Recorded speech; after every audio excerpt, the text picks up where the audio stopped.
बिस्मिल्लाहिर्रहमानिर्रहीम। अस्सलाम वालेकुम डियर स्टूडेंट, उम्मीद करती हूँ आप सब खैरियत से होंगे। स्टूडेंट, लास्ट लेक्चर में हमने क्लास 11 मैथ चैप्टर नंबर 7 के एमसीक्यूज़ किए थे। आज हम क्लास 11 मैथ्स चैप्टर नंबर 9 के एमसीक्यूज़ करेंगे। वीडियो शुरू करने से पहले मेरी आप सबसे गुजारिश है कि वीडियो को मुकम्मल देखिएगा और इसे अपने दोस्तों के साथ शेयर कीजिएगा। अब हम चलते हैं अपने एमसीक्यूज़ की जानिब। एमसीक्यूज़ नंबर 1 है polynomials plays a fundamental role in. जो पॉलिनोमियल है ये एक बुनियादी किरदार अदा करता है, किस में? इसका राइट ऑप्शन है ऑप्शन बी, अलजबरा में बुनियादी किरदार अदा करता है।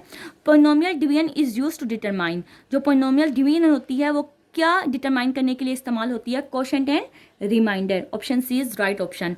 नेक्स्ट है the remainder theorem is use for. जो रिमाइंडर थ्योरम होता है उसको इस्तेमाल किया जाता है evaluating polynomials efficiently. The factor theorem is applied to factorise. जो फैक्टर थ्योरम होता है उसको अप्लाई किया जाता है फैक्टराइज करने के लिए। क्यूबिक पॉलिनोमियल्स को फैक्टराइज करने के लिए उसे अप्लाई किया जाता है। बच्चों, ये सारे एमसीक्यूज़ मैंने आपकी बुक के अंदर से ही बनाए हैं, कहीं बाहर से नहीं बनाए। ये जो पैराग्राफ था इसको देखते हुए मैंने एमसीक्यूज़ बनाए हैं। इसी तरह के एमसीक्यूज़ आपसे पूछे जाएंगे, इस वजह से घबराने की ज़रूरत नहीं है आपको। नेक्स्ट देखिए क्या है, a polynomial in x has. इसकी जो हमेशा पॉलिनोमियल में जो x होता है ना, मतलब उसकी अगर वेरिएबल x है तो उसकी पावर हमेशा नॉन नेगेटिव होनी चाहिए। The highest power of x in polynomial is called its. जो हाइएस्ट पावर होती है पॉलिनोमियल के अंदर उसे हम क्या कहते हैं? डिग्री कहते हैं। In the polynomial x square minus 2x plus 7 the degree is. अब इस पॉलिनोमियल में डिग्री क्या है? इस पॉलिनोमियल में डिग्री 2 है। The polynomial 3x cube plus 2x square minus 5x plus 4 is degree of. अब इसकी डिग्री क्या है? हाईएस्ट पावर 3 है ना, तो इसकी डिग्री क्या है? 3 है। While dividing 3x cube minus 10x square plus 13x minus 6 by x minus 2 the remainder is.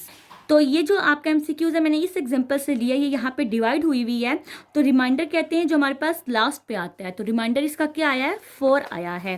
तो राइट ऑप्शन इसका क्या होगा? 4 होगा। नेक्स्ट देखिए क्या है आपके पास।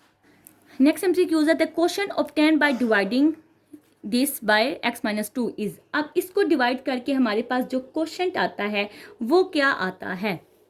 तो देखिए यही एग्जांपल है, इसका क्वोशंट ये है, ठीक है, 3x square minus 4x plus 5।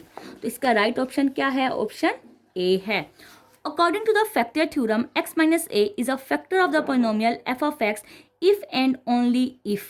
ये जो फैक्टर थ्योरम होता है उसके मुताबिक जो भी आप x माइनस ए इसका फैक्टर उसी वक्त होगा जब f of a is equal to 0 आएगा। If a polynomial f of x is divide by x minus a and the remainder is r, then इसका राइट ऑप्शन है r is equal to f of a, remainder इसके equal होगा। ये 0 लिखा हुआ है, ठीक है, ये ना कहना कि टीचर दोनों एक ही थे, और ये a है। Show that x minus 2 is a factor of f of x is equal to x cube minus 7x plus 6 the value of f of 2 is. अब आप क्या करो, इस जो पॉलिनोमियल आपको दिया गया है ना इसमें जहाँ जहाँ x है वहाँ वहाँ 2 पुट कर दो, ठीक है। तो पुट करके देखो आपके पास वैल्यू क्या आती है। पुट करने के बाद आपके पास वैल्यू आएगी 0, ठीक है। नेक्स्ट हम देखते हैं if x plus 1 is a factor of f of x is equal to x cube plus p x square plus q x plus 2 then f of minus 1 is equal to 0 leads to which equation. कि ये किस equation को बनाएगा जब हम x की जगह -1 put करेंगे। तो देखो यहाँ पे आप -1 पुट करो तो क्या आ जाएगा? -1 का क्यूब -1 -1 का स्क्वायर प्लस 1 -1 प्लस 2 आ जाएगा। तो अब आप जब क्या करोगे तो ये देखिए ये मैंने ना आपका सॉल्व कर दिया है, ठीक है। f of -1 is equal to -1 का क्यूब प्लस p -1 का स्क्वायर प्लस q -1 प्लस 2। ये किसके इक्वल दिया हुआ है? यहाँ पे आपको दिया हुआ है ये 0 के इक्वल है। यहाँ पे 0 पुट किया is equal to -1 plus p minus q plus 2। तो आपके पास क्या आ जाएगा? -1, देखें ये प्लस माइनस होके ना 1 आएगा, उधर चला गया। -1 is equal to p minus q। तो आपका राइट ऑप्शन जो बनेगा वो ऑप्शन बी बनेगा, p minus q is equal to -1। Next देखें if x minus 2 is also a factor of, अगर ये x माइनस 2 इसका फैक्टर है then the equation is obtain. तो इक्वेशन हमारे पास क्या आएगी? बोथ ए एंड बी, ये दोनों इक्वेशन आ सकती हैं। आप बेशक पुट करके हल करके देख लीजिएगा। नेक्स्ट क्वेश्चन देखें, क्वेश्चन MCQ नंबर 6 है, the factor theorem is a special case of which theorem. जो फैक्टर थ्योरम है वो किस थ्योरम का स्पेशल केस है? तो वो रिमाइंडर थ्योरम का स्पेशल केस है। When remainder r is equal to 0 it becomes, अच्छा मैंने इसका ऑप्शन नहीं लिखे, वो मैं लिखते हुए ना गलती कर गई थी। तो जब रिमाइंडर आपका 0 होता है तो वो आपका क्या बन जाता है? फैक्टर थ्योरम बन जाता है। ठीक है, फैक्टर थ्योरम क्या है? स्पेशल केस है किसका? रिमाइंडर थ्योरम का। और रिमाइंडर थ्योरम जब आपका 0 हो जाए, ठीक है, पुट करने के बाद, तो वो क्या बन जाता है? फैक्टर थ्योरम बन जाता है। ये आप लोग याद रखिएगा। अब हम चलते हैं नेक्स्ट MCQs की जानिब। MCQs नंबर 18 देखें, synthetic division is use for. Synthetic division किस लिए यूज होती है? सिंथेटिक डिवीजन आपके यूज होती है a shortcut method for finding a polynomial bye a divisor of the form x-2। MCQs number 19 देखें, इन synthetic division what must you do if a term is missing in the dividend.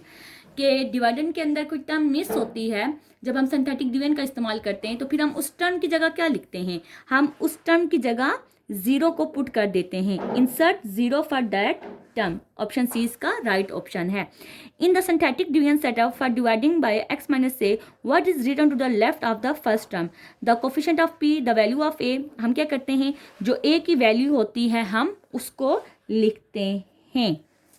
Next है आपके पास, which of the following is not mention as an application of remainder and the factor theorem. इनमें से कौन से factor और remainder theorem की application के तौर पर मेंशन नहीं है? तो इसका राइट ऑप्शन है डिफरेंशियल इक्वेशन। नेक्स्ट आपके पास है, polynomial regression is use when the data shows. Polynomial regression हम कब यूज करते हैं? जब डेटा में शो करता है a curve non linear relationship. Next है, in regression analysis the relationship modulated between. इसका ऑप्शन है a dependent variable and one और मोर इंडिपेंडेंट वेरिएबल। इसका राइट ऑप्शन है। Digital signal processing DSP is used for. इसका right option है analyse, change और improve signals like sound and image. ये इसलिए यूज होता है। इसके बाद नेक्स्ट आपके पास है, observe value minus predicted value is equal to error. ये आपके पास चैप्टर नंबर 9 के MCQs थे। इंशाल्लाह ताला बहुत जल्द मैं आपके साथ चैप्टर नंबर 10 के MCQs शेयर करूंगी। मिलते हैं नेक्स्ट वीडियो में, तब तक रखिएगा अपना ख्याल। अल्लाह हाफिज़।